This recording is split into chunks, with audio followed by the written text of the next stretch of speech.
నిన్నటి రోజున మాకు ఒక కంప్లైంట్ వచ్చింది. దాంట్లో కంప్లైంట్ పేరు వచ్చేసి గల్వ వెంకటరెడ్డి గారు వాళ్ళ కుటుంబ సభ్యులతో పాటు, అనగా వాళ్ళ బ్రదర్ సత్యరెడ్డి మరియు వాళ్ళ అక్క బావతో పాటు బిక్నూర్ మండలం తిప్పాపూర్లో వాళ్ళ బంధువుల ఫినరల్స్కి అటెండ్ అయ్యి తిరిగి హైదరాబాద్కి వెళ్తుండగా మార్గ మధ్యంలో వల్లూరు గ్రామశివారులో నేషనల్ హైవే 44 పైన లారీ డ్రైవర్, ఈ నేరంలో నిందితుడైనటువంటి లారీ డ్రైవర్ వీళ్ళ కారుకు హిట్ ఇవ్వడం జరిగింది.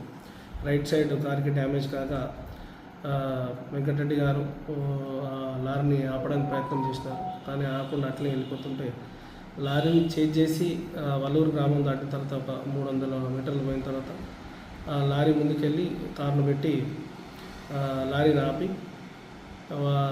ఆపగా వాళ్ళ తమ్ముడు సత్యరెడ్డి కారులోంచి దిగి లారీని డ్రైవర్ని దిగమని చెప్తుండగా లారీ డ్రైవర్ ఆపకుండా అతని పైనుంచి తీసుకెళ్తే చనిపోతాడని తెలిసి కూడా సత్యరెడ్డికి హిట్ ఇచ్చి అక్కడ నుంచి పారిపోవడం జరిగింది. దాంతో ఆ సంఘటనలో సత్యరెడ్డి అక్కడికక్కడే మృతి చెందడం జరిగింది.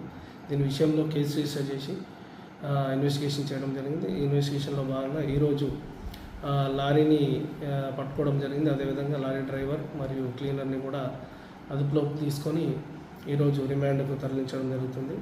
కేసులో భాగంగా లారీని కూడా సీజ్ చేసి కోర్టులో డిపాజిట్ చేయడం జరుగుతుంది.